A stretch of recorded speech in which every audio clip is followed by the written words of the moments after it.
Hi, today is our fifth episode of Dumpling School. Um, Sorry that I missed last week. A handful of things happened, and I um, I needed to take care of some stuff, and I was almost had a co-host with me. That would have been fun, but that she backed out at the last minute. So, um, anyway, I will promise to make up. I will do a bonus episode, but I want to do two things first. So this week, we are going to do the four expressions. This is how to express. I will talk a little bit on the SD and UD side. And again, if you don't understand some of the psychology pieces, definitely join school. I'll put the link in the piece below. And so today we're going to talk about expressing the four expressions. Um, this was kind of covered back in the previous women's group, and it was things we would try to do on a normal basis, becoming more practice over it. There's pieces of it that link also for the SD girls in the Wife School book. And I'm trying to remember which one's which, but still, it is a good way for a little bit more feminine communication. Oh, cool. I have more people in my audience. Yay. So, today we're going to go over the four expressions. The four expressions are needs, problems, emotions, and desires. So, let's see. So, when we talk about needs, um, actually, I'm going to start with desires first. Desires are a want. So there's a way that there's things when I talk to my husband, there's things that I want. They may not be, and this is different than needs. Desires is a want. A food item would be like I can want a scoop of chocolate ice cream. I may not. I probably should have something else, but I could want a chocolate ice cream. It's not a necessary need for my body. Um, or the other day, we were in a grocery store and I was like, ooh, pretty roses. And I went and started looking at it and I said, he was like, oh yeah, those are nice. And I said, yeah, I, I kind of would like some. Mm. And so I looked around at him. He's like, yeah, definitely. We need to get you some. It's kind of a want. Another type of want, it'd be like, I might want to have a different colored shirt. I might want to have a thing for the house to make things easier. Want, and this is where want is a little bit different than need. So when I express a want, I basically just say, ah, I would like this thing, or this thing would be nice. I basically am expressing that want to my husband. So needs are a little bit different. Um, Need is something that is more, I guess, needed. It's the best way to put it. Um, I may need to be eating healthy meals. I may need to eat breakfast. I may need to eat, um,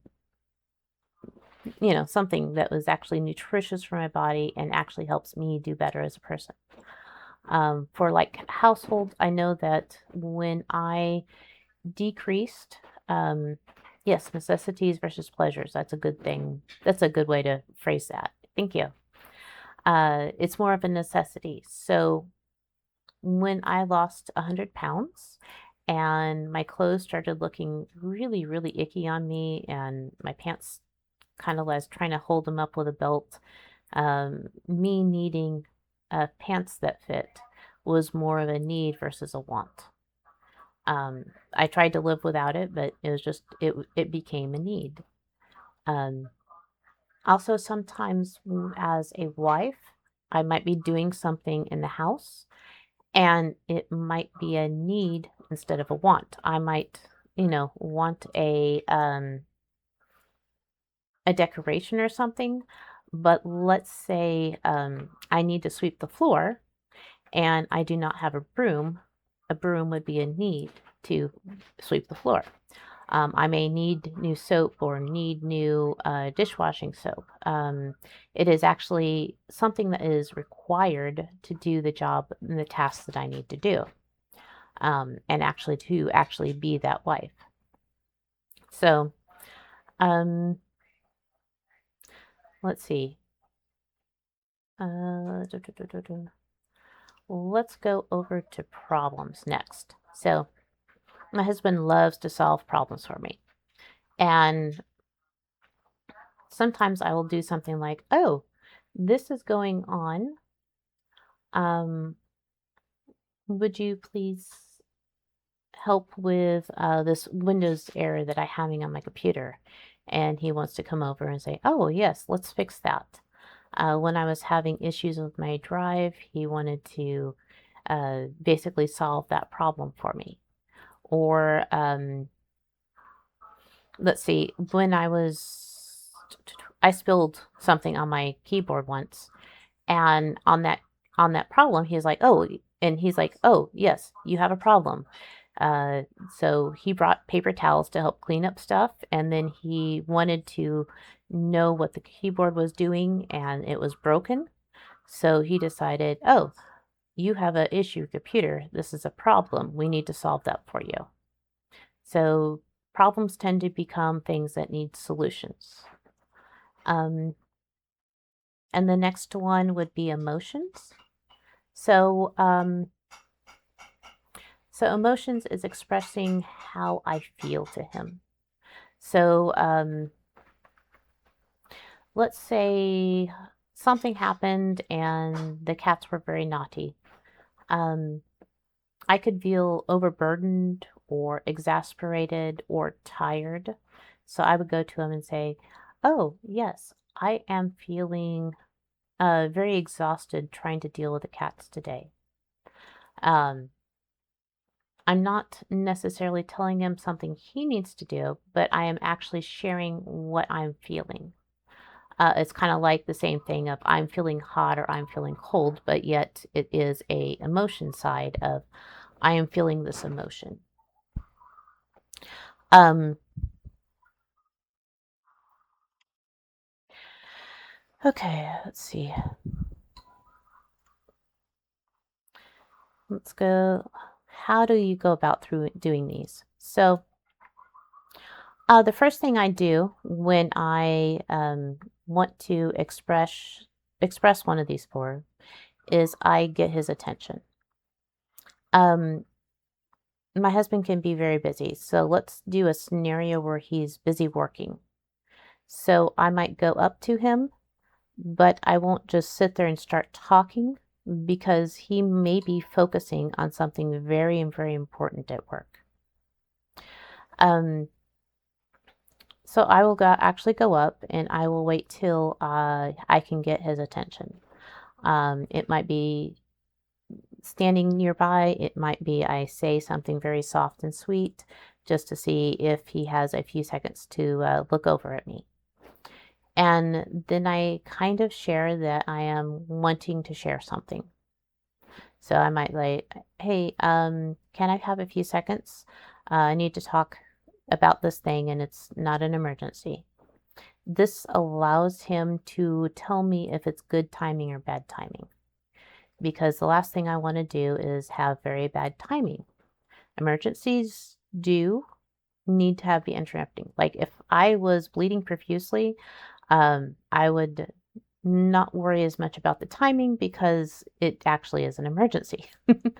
um, it'd be something that he does need to swap his attention from whatever he's doing to what's going on. But if it's something what I'm expressing, I actually wait till it has good timing. And this allows him to say, okay, I have a few moments. What is this pertaining to? And then he can say, okay, I am ready to listen to you. Um, and also, when I express that need, problem, motion, or desire, I try to word it in a way that allows the outcome to say no. So you could put this in a thought between a parent and a child. Not that women are children, but put it in a thought of a parent and child. Um, if a kid comes and demands a treat, um, that is not, that is trying to force the parents to say yes and not have permission to say no. And so let's take the roses thing. If I'm saying, I would like some roses, may we purchase some, please? That allows him to say, let's not afford it this time. Or he might be thinking he wants to surprise me with it. Um, it allows that to happen. Um, most of the time, I'm pretty sure he'll say yes, but the whole thing is it allows him to actually have a no outcome. Um, it allows him to actually stay in his masculine role and give a yes or no. Yeah, that's actually really good phrasing. I love your phrasing. Um, it um it inspires his desire to help instead of obligating or burdening him to help. Um, and I think that's a piece of it. It's like he wants to jump in and say, "Ooh, yes, you need these. Definitely. You need those every day." Or he doesn't feel obligated to get them, and he doesn't feel like I am a burden on him because I have these things going on. Um, so yeah, it allows him to choose to say no. Um, and some of this actually I feel can apply to SD as well, where women can actually uh, discuss different things with their man and basically come at things where they're not just being very demanding, being very kind with their words, and being very caring with their words as well. Um, and it basically pulls it a little bit away from the nagging point. So that actually may help there as well. Oh, that's the probably thing I forgot is to go through the list in not Queen's Code, Wife School, and see which ones actually apply across. But it probably comes across a lot softer, a lot more gentle. Um, but I'm not going to go to the other thing. Let's see. Trying to think of other things. One of the things to try is to try to do a little bit of these as you go through.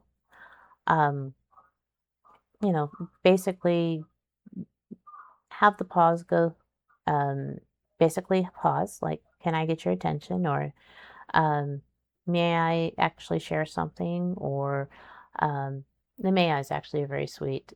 Find your own language though. Don't be stuck with the language. Find your own way to basically have his attention and say, uh, hi, love.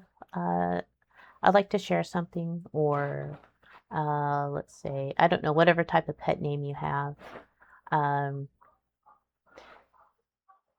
Sometimes to get his attention, I will just do something like kiss him on the cheek or do something like that.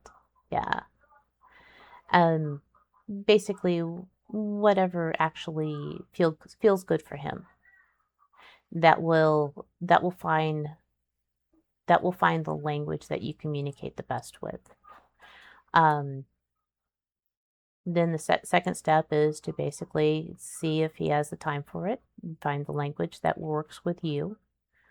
Um, and then basically try to share one of these without actually expecting outcome. Most men, like I said, in the very first thing, they want to be a protector, they want to be a provider. And so most of the time, they will actually be wanting to protect and provide for you. And a lot of these are like they want to provide your desires. They want to provide your needs. They want to give a solution to your problem.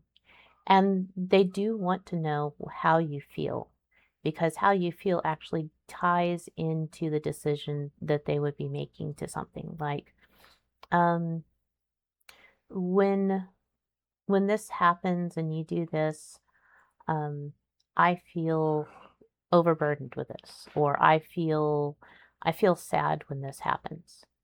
Um, it basically allows him to realize what's going on inside you because he may not see that immediately because he may be very one tracked into what he's doing at the time, not the expression on your face and not the side that you said had or something like that. So yeah, try some of these expressions. If you have any questions, definitely ask us in the channels. We'll be happy to help with phrasing, happy with help with how to go about things a little bit differently. And um, every couple is a case by case basis in some extent. So you can find what truly works for you. That is all for this week's. It is actually a little bit shorter. I will probably go over the reciprocations next week. That might be a little more spicy. And then I'm going to do a bonus episode after that, probably two next week, just to make up for the lack of one last week. So, well, thank you for being in high school, and not wife school, dumpling school, and have a wonderful day.